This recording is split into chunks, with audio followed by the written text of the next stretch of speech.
ABC Radio.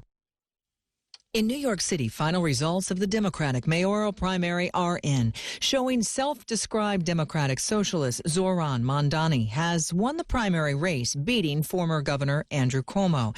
It puts him on the ballot against independent and current Mayor Eric Adams, Republican Curtis Sliwa, and possibly Cuomo, who could still run as an independent.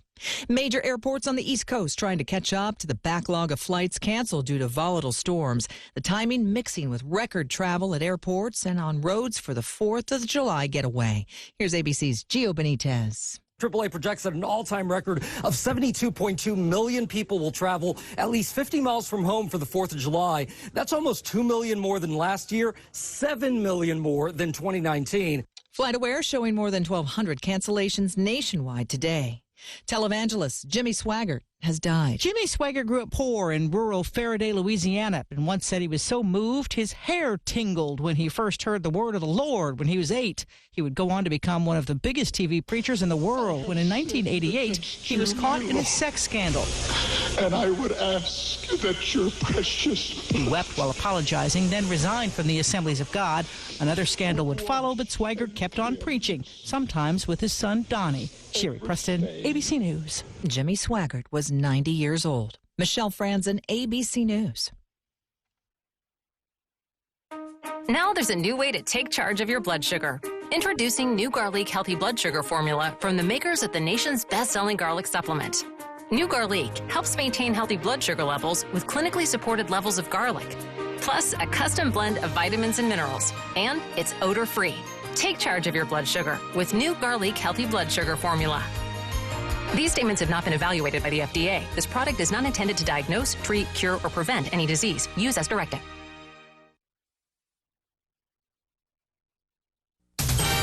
News Talk 610 AM and 102.1 FM. KVNU. 4:05 now, and with your KVNU News headlines on this blistering hot Tuesday afternoon, I'm Will Feelright. Well, the Golden Spike State Monument in Brigham City is rapidly taking shape with hopes of opening to the public by late summer of next year. Now, the 4.5-acre site will honor the men and women who built the first transcontinental railroad. Now, last week, the Golden Spike Foundation held a preview event showcasing large renderings of the planned features. Now, among them is the impressive 43-foot-tall Golden Spike Monument sculpture. Now, the sculpture aims to give faces to the faceless by celebrating the diverse individuals who connected the East and West. Now, Robin Kremer, who is president of the Golden Spike Foundation, expressed her excitement, stating that they need to keep the Golden Spike story alive. Now, she's hoping that the monument will draw travelers from the freeway to learn more about the pivotal moment in American history. Now, the monument site, which is owned by Brigham City, will also preserve surrounding wetlands. The project is supported by both public and private donors, including a $2 million allocation from the Utah State Legislature last year. In other news, authorities are providing more details about the suspect in Sunday's fatal shooting of 2 firefighters in northern Idaho. 20-year-old Wes Rowley is believed to have started a wildfire before fatally shooting 2 battalion chiefs and severely wounding a third. Now, Rowley, who authorities say took his own life, had reportedly been living out of his vehicle and had showed signs of his life unraveling in recent months, according to a former roommate. Now, the victims have been identified as 42-year-old Frank Harwood, a Kootenai County Fire and Rescue, and also 52-year-old John Morrison of the Coeur d'Alene Fire Department. Meanwhile, a third firefighter, 47-year-old David Tisdale, is in critical condition after undergoing several surgeries. Now, Kootenai County Sheriff Bob Norris said that Rowley used flint to start the fire on Canfield Mountain. Now, firefighters responded to the blaze and quickly came under fire, taking cover behind their trucks. Norris suggested that an interaction about Rowley's parked vehicle may have led to the ambush. Now, authorities tracked Rowley using cell phone data, eventually finding his body with a firearm nearby. Now, while Rowley once aspired to be a firefighter and had few prior police interactions, a motive for his attack still remains unknown. And a man was arrested in Fillmore after allegedly driving over 100 miles an hour while under the influence of marijuana with a child unbuckled in the back seat. Now, 30-year-old Aaron Vincent Vela was pulled over on Sunday by the Utah Highway Patrol for driving 108 miles an hour in an 80-mile-an-hour zone. Now, according to court documents, the trooper immediately smelled burnt marijuana and observed a small child standing unbuckled in the vehicle's back seat. Now, Vela reportedly presented a medical cannabis card, but the trooper noted the expiration date was scratched off. Now, following a field sobriety test, Vela was arrested. During a search of the vehicle, police say they found multiple drugs and paraphernalia. Now, Vela faces multiple charges and has been booked into the Millard County Jail, while the child has been released to the custody of a family member.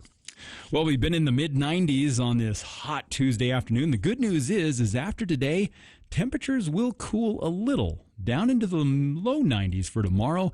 Then we'll start to see a chance of some isolated showers and thunderstorms, with temperatures eventually getting into the 80s again on Thursday and Friday. And news and weather this hour brought to you by Whole Tree Care. Right now, you can still get 10% off your tree and shrub trimming by contacting Whole Tree Care. The phone number is 760-6587. Give them a call today. It's Whole Tree Care. And I'm Will Feelright, KVNU News. Today's hearing aid technology can improve not only your life, but the lives of the people who care about you. Once again, you'll be able to hear the reason for their laughter and understand conversations. Dr. Paul Danes will customize a hearing improvement program to meet your unique requirements, whatever they are. Call Dr. Danes for an appointment at 753-HERE and let him show you how. Bring back what you've been missing. Bring back Cache Valley Hearing and Audiology. As our world changes, we'll keep you up to date. News Talk KVNU, 102 FM, 610 AM. Also on the new KVNU mobile app.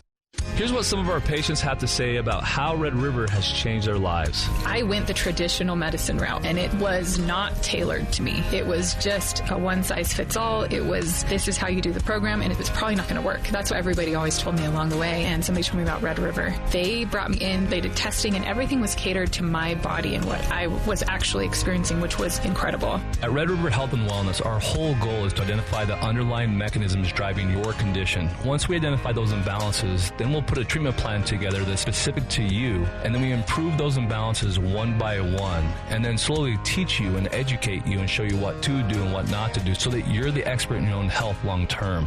I'll never forget the day I woke up and I went about my day and I stopped and I said, I feel completely normal. It really, truly not only helped me save my thyroid, but it gave me my life back. Call Red River Health and Wellness at 855-55-RIVER. Call Red River today. KVNU's For the People with Jason Williams and Bill Walter. And it is Utah known as the fraud capital of the world.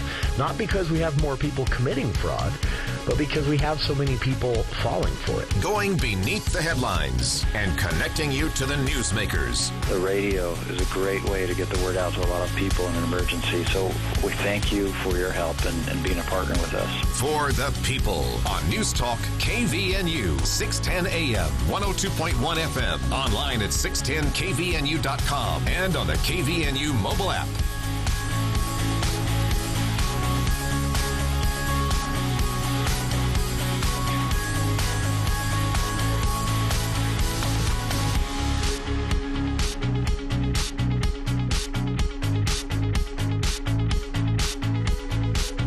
Welcome to KVNU's For the People. It is Tuesday, July 1st. I'm Jason Williams. 90 degrees here at the Radio Ranch at 4:11 in the afternoon. Thank you for tuning in. We've got so much to talk about today. Coming up, I've got audio of both of our United States Senators, Senator Mike Lee and Senator John Curtis, reacting to the passage of the big, beautiful bill in the Senate. So this requires some background because it is not done. But you see headlines that, Senate passes X. So this is a reconciliation process. So we've still got a ways to go, and the goal is still to have something sent to the president for signature before the July 4th holiday. So it's expected things will move along quickly today and tomorrow. Whether that happens or not, there's a lot of question about that. But it passed the House 10 days ago, It passed the Senate early this morning, a very different version of this big budget bill. And now it has to go back to the House. And because it's a reconciliation process, the House has to agree with the Senate. And there are a lot of House representatives on Twitter today saying, I do not agree with the Senate in the Republican majority caucuses. So that could just be talk. Sometimes they say that to get leverage, to get something tweaked or changed. But yeah, and both of our United States senators had the opportunity to at least try to influence the bill. Senator John Curtis having more success with that than Senator Mike Lee. We'll talk about what they proposed and what got adopted into the bill and what did not, and their official statements today as well. So, but starting things off here, I want to introduce a very special guest because we have someone new on the team here at the Cache Valley Media Group. We'll be joining the CacheValleyDaily.com news team and the KVNU news team. And since he was here, I talked him into sticking around a bit to go on air with us, because it's always fun to pick the minds of a young person coming out of college into the real world. And the real world is weird right now, very weird. So joining us right now here in the studio, Carter, and let me make sure I get this right. Chatterton, right? Yep. I got that right. Carter, you grew up here in Cache Valley. You have been going through what I assume is a pretty exciting education track in political science and journalism, and you'll be joining us here on the news team. And you're young, and, well, I'll just say it again. It's weird out there these days, right? It is. I don't remember a time in all of my years, well, a couple decades now of writing about, talking about politics, following politics the way normal people follow sports. That's usually how I say it here on the show. I don't remember a time that felt this odd. And I'm not pointing that at a political party necessarily, or maybe I'm pointing at both of them. I'm kind of pointing at the media, especially the national media, voters as well. You know, we deserve our own accountability for the weirdness of our times, but it is a strange time. It's really a bizarre time right now. Not that, I really have much else to compare it to, but things move quickly. Things get shared and told through, Instagram stories. That's one of those things that's up for 24 hours. Somebody posts it the next day. That information already isn't super valid or super applicable, or the whole thing has been reversed. So it's really funny to see. That is. Do you find yourself, do you have to step away sometimes, even as someone interested in journalism, news, politics, all of that? Do you find yourself sometimes saying, all right, that's enough for today? Have you found a healthy balance for yourself? I can't say I have. I'm just so fascinated. It's one of those things you can't look away from. Sure. I really just torture myself with all the notifications. It comes in from The Hill. It comes from the Drudge Report, from NPR.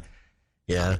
Willingly, I kind of subject myself to it from all sides. But, these aren't things I talk about with my friends because they don't want anything to hear about. Sure. Maybe there's something that really grabs their attention, especially all that public land stuff, especially here in Cache Valley. That was big. I was surprised by how viral that went. Opposition to Senator Lee's proposal to sell off the lands. That was, and it was young people. Mm-hmm. So that was kind of encouraging for me, because you read a lot, and it's usually, ironically, older people writing this stuff. But you read things that, I saw something recently, Gen Z never goes outside. But there was this real love for public lands on display there. And sometimes you see those stories that for those of us who are older, it's refreshing, because it reminds you the younger generation is plugged in and they are paying attention. But the question I have then is it seems to me sometimes that the misunderstanding is for we olds, that we're just not familiar with how your generation is plugging in. You're still plugged in. You're paying attention. We don't get it because you're not doing it the way we did, right? Mm-hmm. Yeah, like I mentioned before, everything's shared in 30-second clips or Instagram stories, Reels, TikToks. And so generally the things that I see, being shared or getting lots of traction among my friends are the kind of oddities, the gaffes, President Trump saying something sort of unpresidential to a C-SPAN crew. Sure. And then that becomes a little 15-second clip, right? Exactly. And then a lot of people form a lot of opinions on that. I know a lot of people my age, that's really all they know about what's going on between Israel and Iran, is that they've been fighting for a long time and they don't know what they're doing. Sure. And so it's really interesting. But I think the public land got a lot of traction with us because, we are a rural area. I've had so many bonfires with my friends. The campaign I saw among my friends from college, friends from high school was called I Know a Spot on public land. And I saw that. Became a trend. People would post a picture of them at a bonfire or hunting or camping. Sure. And it occurred on public lands. And these are treasured memories. I think our viewpoint is that those memories are maybe more treasured than the lands are, but we like the opportunity to keep making those memories, to share those.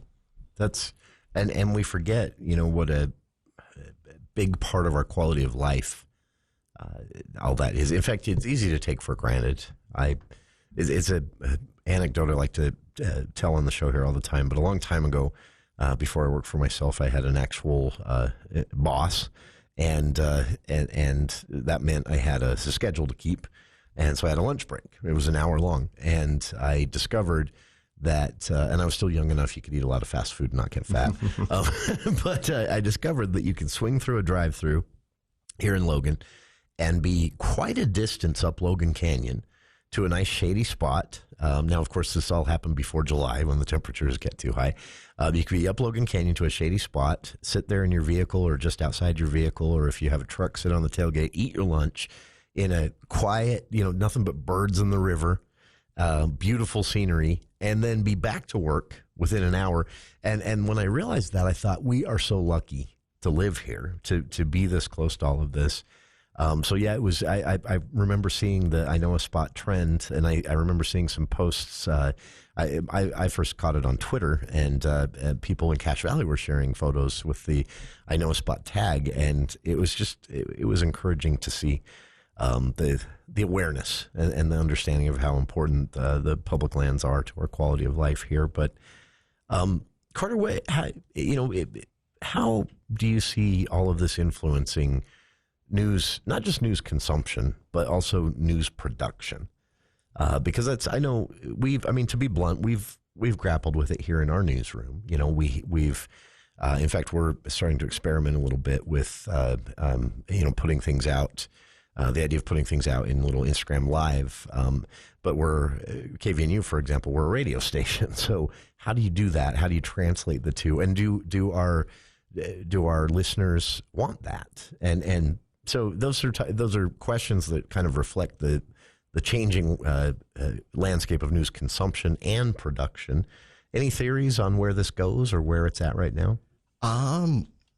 Yeah, I think it really all comes down to trust and maybe circles of trust. Where this really started to gain traction among my friends was when those sort of influencers, people that they follow, maybe not even people we traditionally think of influencers, but podcasters, even people that talk about sports, they started to bring this up, and then that maybe inspired a few people to, post about this or maybe raise the alarm if that was their opinion, post this I Know a Spot on their story, and then their friends that all trusted them.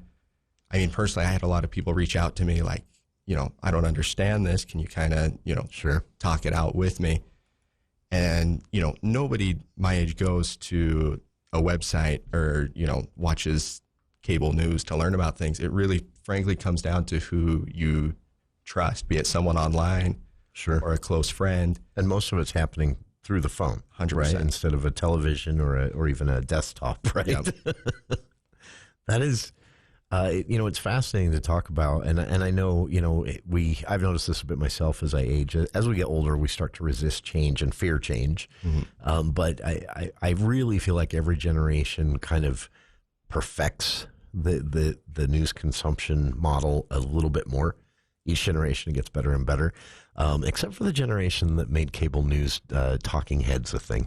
I'm looking at you, Gen X, because I think that has been an unfortunate development in the news world. But Have you ever done that? Have you ever watched, one of the CNN, for example, they'll have 4 panelists sitting around talking about something, and it gets over, and you think, I think I'm dumber for having seen that. Exactly. I think I unlearned some things about that news story. And that's what I actually like about social media is it allows more of a direct feed from the newsmakers sometimes into the environment if they use that for good. Fascinating to be able to talk to you about this. Here in the studio again, we have Carter Chatterton. He is a Cache Valley resident who has joined our team here, both the CacheValleyDaily.com and KVNU news team. And he was brought into the studio for an introduction, and then I kind of tricked him into sticking around to talk to us for a bit about what it's like for a young person to be seeing the news play out, to be making the news as a journalist as well. Stick around. More with our guest Carter here in the studio right after this. News Talk 610 AM, 102.1 FM, KVNU. Celebrate the spirit of America this Independence Day with this radio station. Tune in July 3rd and 4th at 10 p.m. for special patriotic music and heartfelt messages honoring our country and the heroes who defend it. July 3rd for the fireworks from Logan's Willow Park, and the 4th for the spectacular shows in Hiram and Lewiston. Special thanks to these businesses: Anderson's Seed and Garden. Visit Anderson's for sprays, plants, and trees, or call Logan Extermination to let their pros do the yard maintenance for you. Schreiber Foods, offering world-class benefits, career development, and a sense of belonging. Schreiber Foods is an employee-owned company where everyone is empowered to succeed. Cook and Solder Foot and Ankle. Foot injury? Doctors Greg Cook and Travis Solder can help. Visit cookandsolder.com. July 3rd and 4th at 10 p.m. on this radio station. Tune in, turn it up, and join your neighbors as we salute the red, white, and blue together. If I could be you. And you could be me for just 1 hour. If you could find a way to get inside each other's mind. Walk a mile in my shoes. Walk a mile in my shoes. Walk a mile in my shoes. We've all felt left out. And for some, that feeling lasts more than a moment. We can change that. Learn how at belongingbeginswithus.org. Brought to you by the Ad Council. Walk a mile in my shoes. Wednesday edition, Clay Travis, Buck Sexton show. Tudor Dixon from the fabulous state of Michigan will be in, and she will have a special guest, among others, Linda McMahon, Education Secretary in Donald Trump's administration. That will be taking place, and she will be doing a fabulous job hosting the Wednesday edition of Clay and Buck. Special guest host, Tudor Dixon. Make sure you don't miss it. 10 to 1 on News Talk KVNU, 102 FM and 610 AM.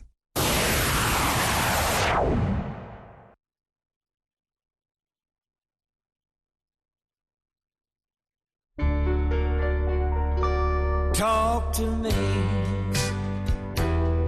Talk to me. Welcome back to KVNU's For the People. Here in the studio with us for a bit, a new member of the CacheValleyDaily.com and KVNU news team, Carter Chatterton. He's a Cache Valley resident, just coming out of education in journalism and political science. Carter, you also mentioned you served a mission in Ecuador, so you've had some world travel experience as well. Where do you want to go with all this? Do you have a master plan, a big goal, or is it just a goal to be a part of the news environment?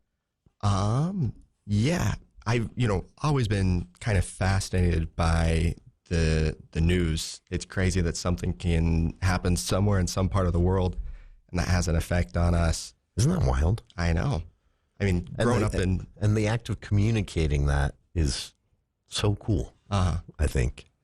100%. I mean, growing up in Cache Valley, you always feel sort of protected by these mountains. There's not many things that kind of penetrate in. And so that's what really kind of intrigued me about news, is those pieces of news that get people talking here about things happening outside of the valley. And really in Ecuador, I realized that's, a phenomenon across the world, across countries, across cultures, across people, is people just love to talk about what's going on, what they've heard, the big news of the day. And really fascinated me. I think the light bulb moment for me, understanding news, coming at it as a political junkie, I joke about this, but it's true. I've since college myself followed politics the way I always say normal people follow sports. And I always maintain as well that the two are a lot alike, and the two fan bases are very much alike. Yes. If you want to understand dedicated partisans for the two major parties, just watch the online chatter before and after a U of U BYU football game, and you'll see exactly how damaging dedicated partisanship or blind partisanship can be. So they're very similar in that respect. But for politics, the outcome has more of a real life consequence for everyone involved, and that's what kind of drew me to that. But it's the idea of, we don't talk about this a lot, but the idea of journalism. We had here on the news team, and I had a pleasure to get to know her really well over the years before she passed. But Jenny Christensen was one of two stories that stand out about her that I always think of whenever I'm pondering philosophically journalism and news sharing and all that. But I always wanted her to come on the show. I wanted her to come in, and at her age, as she neared her 80s. I would just pester her, Jenny, come in, be a guest on the show. I want to talk to you about what it's been like covering city council meetings for 4 decades, both as a writer, as a voice on the radio. Jenny was old enough to remember the actual UPI wire, when it was an actual wire, like a ticker tape type printout that someone would have to sit there and read. But she also lived and worked in journalism long enough to know what Twitter was and to know about sharing video on Facebook and things like that. And I wanted to talk to her so bad about how journalism had changed over the years. And every time I would just beg and beg and beg, and she would hear my plea, and she'd nod, and she'd say, I understand why this is interesting to you. And then she would say every time, the journalist is never the story. That was her firm belief. And I got where she was coming from. But sometimes I think the journalist should be the story, because we don't think about or talk about journalism enough in that way, and we take it for granted. But yeah, it is it's a noble act, I think, to collect information, write it up in a concise, readable, digestible way, and then publish that out to the public for knowledge and understanding. And we take that for granted. We sort of just expect this as a part of our day, and that, someone once said, couldn't software do this? And I thought, you don't understand how journalism works. But so, yeah, it's really fascinating to get to talk to someone your age who is aspiring to do this and doing it, actually. You've been doing this a while now, right? Not very long. I only got home about 7 or 8 months ago. Oh, really? Mm-hmm. That recently. That is, and you've had the opportunity to on campus for UPR to kind of speak a little bit on the radio, get your voice out there. Is it weird? I still struggle with that sometimes, hearing my own voice. Yep. That's. Have you been recognized by your voice yet? That's a really weird experience. No, never. And it's because no one my age listens to radio. But give it time. It is a weird experience, because I'm not sure I would recognize someone by voice, or I don't think I would. But I've had a few people say, "You sound so familiar. Are you on the radio?" Thankfully, no one recognizes my face. They'd be traumatized. But this is, again, an opportunity to talk with a young person just starting out in this world, the world of politics and journalism.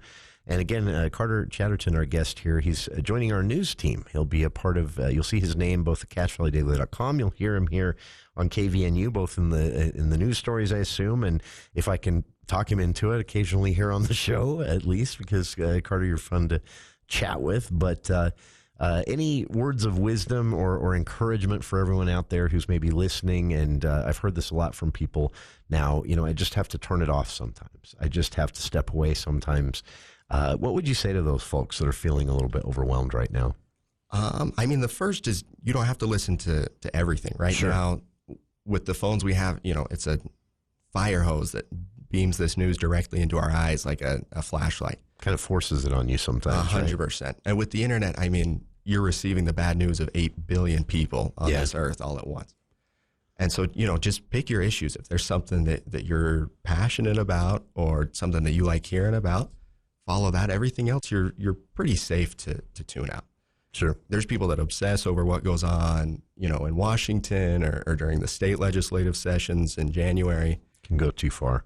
Can go way too far. It's not fun when it gets too far like that. No, that is.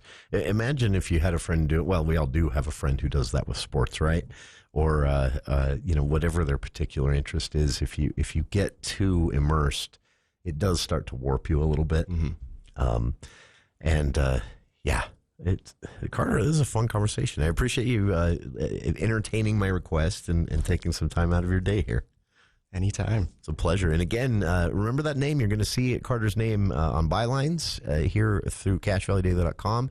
You also hear him on KVNU through the news cycle. And like I say, if I'm able to, if I don't offend him too much, we'll get him here on the show on a regular basis. So, Carter Chatterton, Cache Valley resident and a double major in journalism and political science, joining our news team here.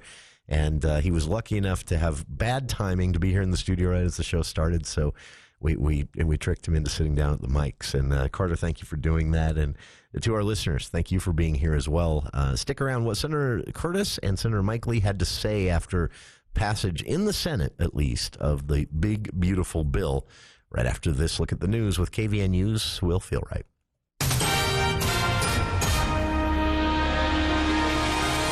Well, thank you, Jason. Residents in the Valley View Mobile Home Park in Hiram are still in shock after 2 people were found dead in a home following a SWAT standoff Sunday morning. Now, neighbors described waking up to the sound of gunfire. One, Jesse Bravo, said that he heard different types of gunshots, along with other neighbors reportedly hearing a woman calling for help. Now, the incident began when Cache County Sheriff's deputies responded to a call from a man who had claimed he had shot his wife. The suspect later then sent photos to law enforcement showing what appeared to be a bomb vest on himself and explosives inside the house. Now, when police arrived, the man allegedly opened fire on officers, leading to an officer-involved shooting.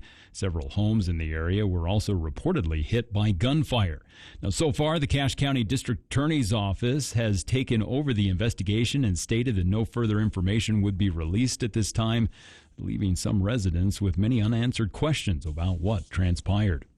In other news, Kent Cody Barlow, the Utah man convicted of killing 2 young boys in a high-speed crash while under the influence of methamphetamine, was sentenced yesterday to 30 years to life in prison.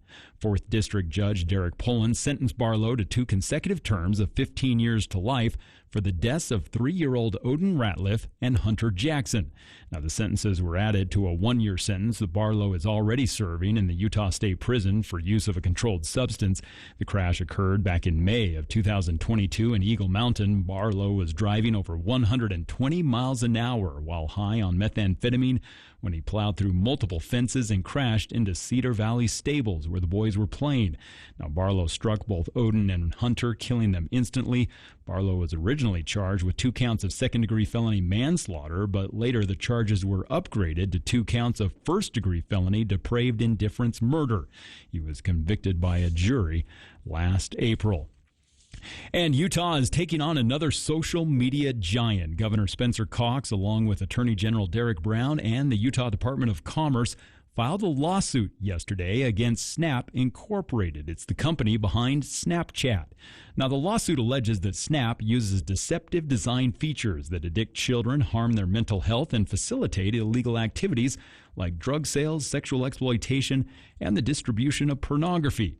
Now, this marks Utah's 4th lawsuit against a major social media company. Governor Cox, in a press release, said that the well-being of children must come before corporate profits. He also added that the state will not sit back while tech companies exploit young users. Now, the complaint claims that Snapchat was designed to steal time and attention away from teenagers by exploiting their psychological vulnerabilities. Now, it also alleges that Snap deceives users and parents about the platform's safety, and it violates the Utah Consumer Privacy Act by not informing users about data collection or offering opt-out options for sensitive data. Well, weather-wise, it's been a hot one today as we've been in the mid-90s. Now tonight, it's not going to cool off much, as we're only going to be down into the high 50s to low 60s tomorrow. A little more relief as we'll be in the low 90s. Still mostly sunny skies. 80s, though, returning for Thursday and Friday, as we'll start to see an increasing chance of isolated shower or thunderstorm. And weather this hour brought to you by Quality First Insurance. If you're confused about coverages for your employee benefit package, you need options, and you need Matt Robbins with Quality First Insurance. Give him a call today at 752-0101. And I'm Will Feelwright with your Tuesday afternoon news headlines. ABC News, I'm Michelle Franzen. Jurors return to deliberate tomorrow morning in the sex trafficking trial of Sean Diddy Combs. It follows the judge instructing the jury to keep deliberating after jurors sent a note indicating they had a partial verdict but could not reach a decision on the racketeering charge. Former prosecutor and ABC News legal contributor Bernarda Villanova has been following the trial. The prosecution is not going to want to take that partial verdict because you want all or nothing, in the sense of that you want, if this jury can actually continue deliberating, that they be able to reach a verdict. However, on the defense team, I will be very nervous of what that verdict is when they're talking about the partial verdict. Combs has pleaded not guilty. President Trump urging House Republicans to pass the mega bill now under review after the Senate passed it with amendments. The massive package includes cuts to key programs, including Medicaid and food assistance stamps. Hurricane Flossie churning off the Pacific coast of Mexico, now a Category 2 storm. This is ABC News. Finding comfort outdoors by upgrading your landscape is easy with the creative touch of Canyon Landscaping. Imagine beautifully designed planting beds, an outdoor patio with landscape lighting to help you relax, entertain, and enjoy your home. Your project designed around your lifestyle and professionally installed, on budget and on time. See their work at canyonlandscaping.com or call 752-3838 to get started right away. Canyon Landscaping. Look for the leaf. Bringing Wall Street to Main Street. From your local experts in downtown Logan, this is the Adams Wealth Advisors Market Report. Hi, this is Jaden from Adams Wealth Advisors. Stocks ended the first trading day of July on a mixed note, with strength in the broader market, but weakness in large cap technology. The Dow Jones Industrial Average rose by 400 points, finishing at 44,495. The Nasdaq fell 0.89% to close at 22,478, driven lower by weakness in mega-cap tech stocks. The S&P 500 slipped slightly by 0.11%, ending at 6,198, while small caps outperformed, with the Russell 2000 climbing 0.94% to close at 2,195. Sector-wise, technology and communication services were the only areas in the red. Materials led the day with a 2.6% gain, while healthcare and consumer staples each advanced more than 1%. Other sectors posted modest gains, reflecting a rotation into more defensive and cyclical areas of the market. In Washington, the Senate passed the One Big Beautiful Bill, a large-scale fiscal package now headed to the House. While the bill is expected to support short-term economic growth, it raises concerns about long-term debt sustainability and may contribute to downward pressure on the U.S. dollar. In the bond market, yields moved modestly higher. The 5-year Treasury yield rose 5 basis points to 3.84%, while the 10-year yield ticked up 2 basis points to 4.25%. Economic data was mixed. Job openings rose to 7.8 million, signaling continued labor market strength. However, construction spending declined 0.3%. The ISM manufacturing PMI came in at 49, still in contraction but above expectations. S&P's U.S. manufacturing PMI also improved, rising to 52.9. Tomorrow, we'll be watching the ADP employment report for further insight into job market trends. That's your update from Adams Wealth Advisors, guiding your financial future one day at a time. For personalized help planning yours, reach out to us at 435-752-1702. See you soon, Cache Valley.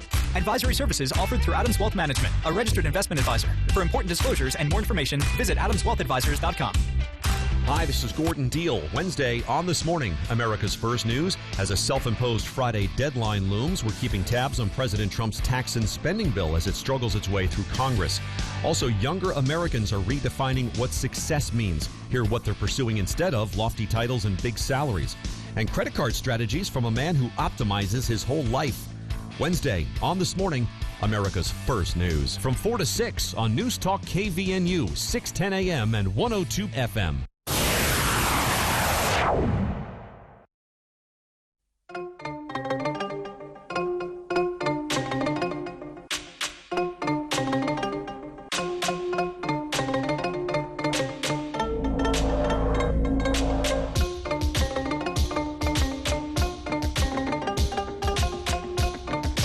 Welcome back to KVNU's For the People.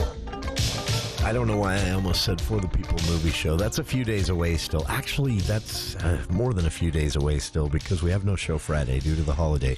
Sorry, movie show fans, to just throw that one out on a Tuesday afternoon. We've got a lot to talk about, though. It's been a pretty wild 24 hours in the United States Senate. They just finished earlier today what they call Votorama.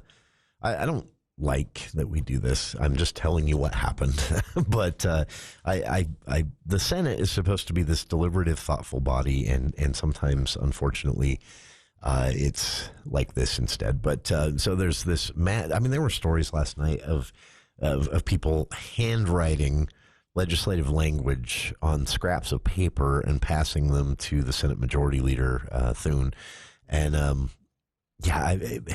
you don't want to think that law for the nation is being crafted that way, but for better or worse, the attitude is we can come back and fix it later. And unfortunately, the Utah legislature has decided that that's an okay approach as well. I don't agree. I don't think we should do it that way, but it is what it is. And so they finished that up, and then they had their vote, and the bill has now passed the Senate. This is the big budget bill, the big beautiful bill, the president is calling it, but the big budget bill, and it is a reconciliation process. And what that means, you get to a reconciliation process because the House and the Senate can't agree directly on legislation. So the House writes a bill and passes it, sends it over to the Senate. The Senate usually, and that is the case in this situation as well, completely rewrites the bill, changes it in a lot of ways as the, quote, most deliberative body, and then sends it back to the House, and then they meet in what's called a reconciliation conference, which means not the full House, not the full Senate, but I think it's still almost 100 members that become a part of this conference. And then that conference has to eke out the differences and reconcile. Get it? That's what reconciliation process. They have to reconcile the two vastly different bills. The big question now is, can they do this? Because vastly is different is almost an understatement on the Senate version versus the House version. And several House representatives, after seeing what the Senate passed this morning, have already spoken out, at least on social media and in official statements, published statements, saying they cannot support what the Senate sent back over, that is so different from their original bill. Now, sometimes they just say that for leverage, and they plan to fall in line and vote yes. So who knows?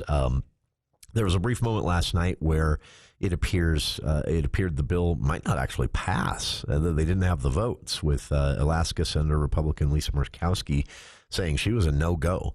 In the end, they offered her, this was one of the ironic things, to get her vote, they basically exempted her state from the bill they were voting on. And that's not an encouraging sign, right? When they're saying, okay, we're about to pass this bill, but you won't vote for it unless we basically exempt your state from it. Maybe that's a bill that needs some more work. The deadline on this one, I should point out as well, is arbitrary. So that's kind of frustrating to see in a legislative process too, when they could pick a different deadline and work on it longer. But instead, and again, this isn't just this current iteration of the legislative branch. This has been a while. It's worked like this. Different majorities, Republicans and Democrats alike, have allowed it to work this way. And legislatures like our own, unfortunately, here in Utah, have picked up the trend as well. It is what it is. I don't like it. But it passed, and we'll see what happens in the House and the reconciliation process now. The details of the bill aren't very different from what they were a week ago. Most of the debate and reaction has been about what are accurately being called historic cuts to Medicaid. There is some concern here in Utah as well on how that will affect Utah's lower income earners and seniors. So we'll see as the details trickle out. But as for two United States senators, their role in this, both Senator Curtis and Senator Lee last night tried to make changes to the bill. Senator Curtis was more successful. The Senator Lee's focus, they both were focused on the,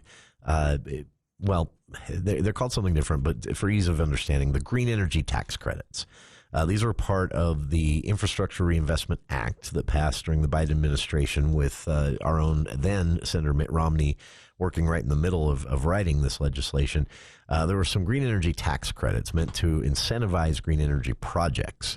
And there were some Republicans that just hated them. And I'm not sure if they hated them because they thought they were a bad idea or because they were Democrats' ideas.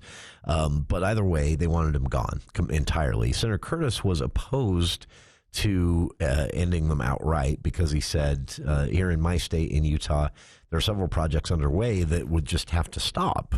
And we're talking wind and solar projects mainly, but also a couple of battery projects that were happening here in Utah for electricity storage. So Senator Curtis was taking one approach. He was saying, let's slow the phase out of these credits down.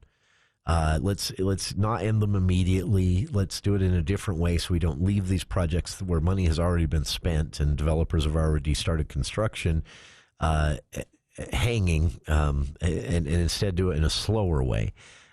Critics said, well, you're just buying time because you're assuming Democrats will retake at least one of the chambers in the 26 midterms, and then they'll put an end to all of this, which is your preference. I don't know if that's true. But either way, Senator Curtis was consistent and kept fighting for them, and he got his way.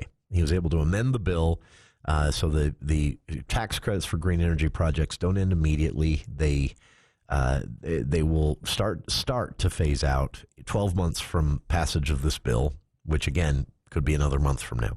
But 12 months after passage of this bill, after the reconciliation process is done and it's signed by the president, assuming all that happens, the green energy tax incentives would start to phase out. Senator Curtis was able to get them to, extend it to 12 months. And even then said, that they should have the option to petition for continued tax credit project by project. And that amendment was accepted by the full Senate. Senator Mike Lee took a totally opposite approach. His amendment was, no, let's get rid of them in 60 days entirely.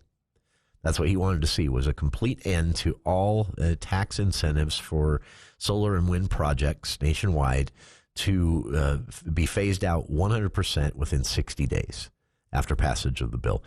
His amendment was not accepted by the Senate. So Senator Lee didn't release a statement on that. He did on Twitter say, just voted for the big, beautiful bill, on to what's next. So a very short statement from Senator Lee today on the whole thing.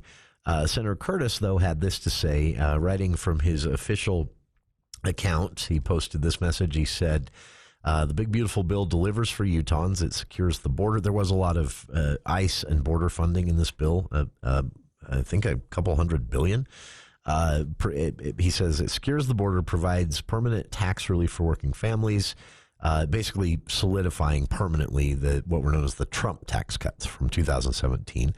And Curtis said it strengthens our military. I'm grateful to Leader Toon and the finance chair, Idaho's Senator Mike Crapo, for including my changes to the energy credits that I described there earlier.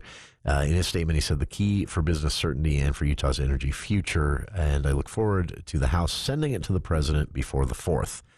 And then he listed some things that the bill includes that he said he got to work on. He was very proud of when it comes to those energy tax credits. He said that his amendment, which was accepted by the Senate, and again was the total opposite approach of Senator Mike Lee's proposal to just end them all in 60 days.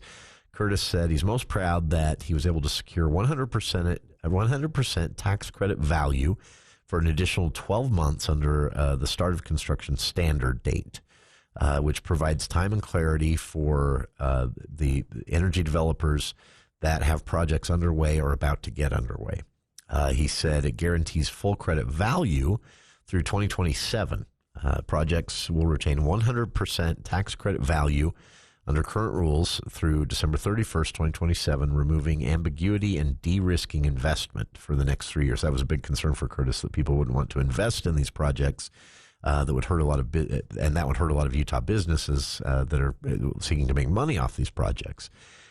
So he said he's also proud that with his amendment, he was able to remove what were being referred to as retroactive punishment. He said the deal now protects projects already underway and those initiated before this new law takes effect will be governed by the current regulatory regime, no surprise penalties, and no shifting goalposts. And finally, he said there is flexibility via my amendment for solar leasing. The previous version of the bill had a total ban on solar leasing, and Senator Curtis got that lifted. And he says that opens the door for more innovative financing and access to clean energy technologies. And finally, his amendment removed what was called a punitive tax on projects, an excise tax. There was a proposal. Now, this was interesting because this popped up late last night, and Senate leadership finally admitted they don't know who wrote this or who put it in. But it found in the version of the bill that they were discussing through this vote-a-rama process over the last 24 hours, an excise tax on all solar and wind projects had been added to the language. No one took credit for it. No one's fessed up to it yet. But leadership frowned immediately, and Senator Curtis wrote that into his amendment last minute, and that excise tax on solar and wind projects has been removed from the bill. So Senator Curtis saying he was happy to vote for the bill. He did say there were other parts of it he wasn't a huge fan of, but there's enough time to fix it. Going back again to that unfortunate process of pass it now and fix it later. Don't like it, but it's how we do business in the United States these days. So if you'd like to see Curtis's full statement that actually has a couple of links included in it to basically back up his argument on why these tax credits needed to stay in place for solar and wind projects, I've linked to that on our Facebook page, or you can find it at senate.gov. Search there for Senator John Curtis. And we'll be back with more of For the People right after this.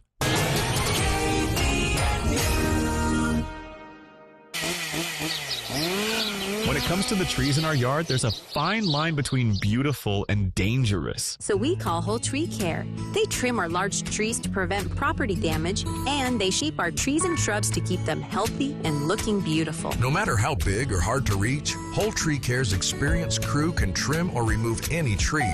And they clean up every branch when they're done. Call 760-6587. Mention this ad and get 10% off. Whole Tree Care, 760-6587. Leaky pipes, water heater not working, maybe even suspect mold growing in your home. Hey, Gary Sullivan here from At Home with Gary Sullivan. I can help you with your home improvement projects each weekend right here. We'll take your calls about your home issues and give you solutions. We'll tell you how to fix it, what to use, and where to get it. We also have expert guests that can help you with those home projects. Hope you can join us this weekend right here on At Home with Gary Sullivan. Saturday nights at 7 on News Talk KVNU, 102 FM and 610 AM.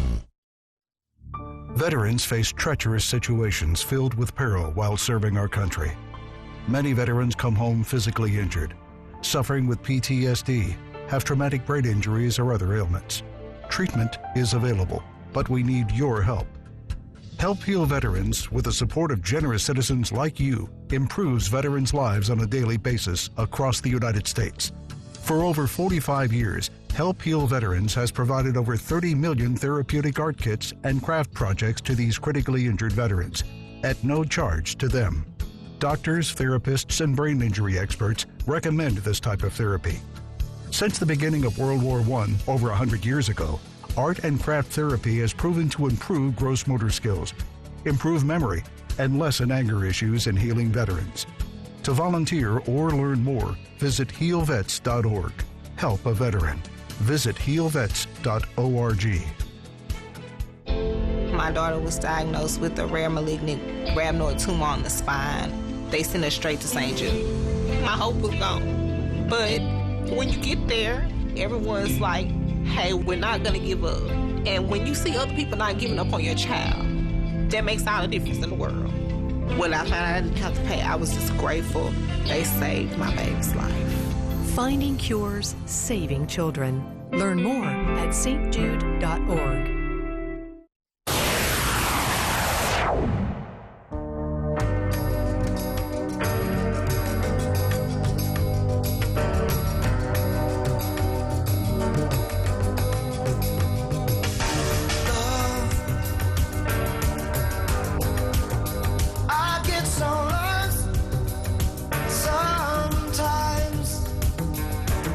to KVNU's For the People. Wrapping up hour one of today's show.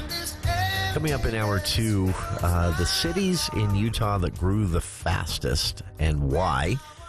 Salt Lake Tribune has a report today on 5 cities that, with some, to be honest with you, some kind of surprising growth numbers and reasons, or at least some guesses we can make at the reasons. Some areas that I'm actually surprised are growing. No offense. I'll say in advance to these cities when we get to it. Residents there are probably going to be offended, but you'll think the same thing. So we'll get to that in hour two. Just a quick note, though, as we head into the holiday weekend and everybody's looking at the weather and the temperature forecasts, and I'm sure planning some outdoor, hopefully cool activities that involve water. And the estimates are for tens of thousands of Utahns to actually hit the water here in Utah and in other states over the weekend, and the off-road trails this Independence Day holiday weekend. So the Utah Division of Outdoor Recreation and the Department of Natural Resources Law Enforcement Division are just sending out kind of a friendly reminder that they are going to be ramping up patrols this year for the 4th of July weekend in what they're calling Operation Dry Water. And the message on this is boating or riding off highway vehicles while impaired is not only illegal, the data from just last year alone shows it is the top reason for recreational fatalities in Utah. So they are doing something they haven't done in a few years and ramping up enforcement on that. So expect to see a lot more law enforcement out there on the dirt roads and in the hills and on the lakes and the reservoirs. And, just remember it is the law, but even more importantly, it is extremely dangerous. Again, Utah DPS saying it was the #1 cause of fatality last year that involved both off-road or boating incidents, drunkenness, or in other ways being impaired. So, full statement on this and more data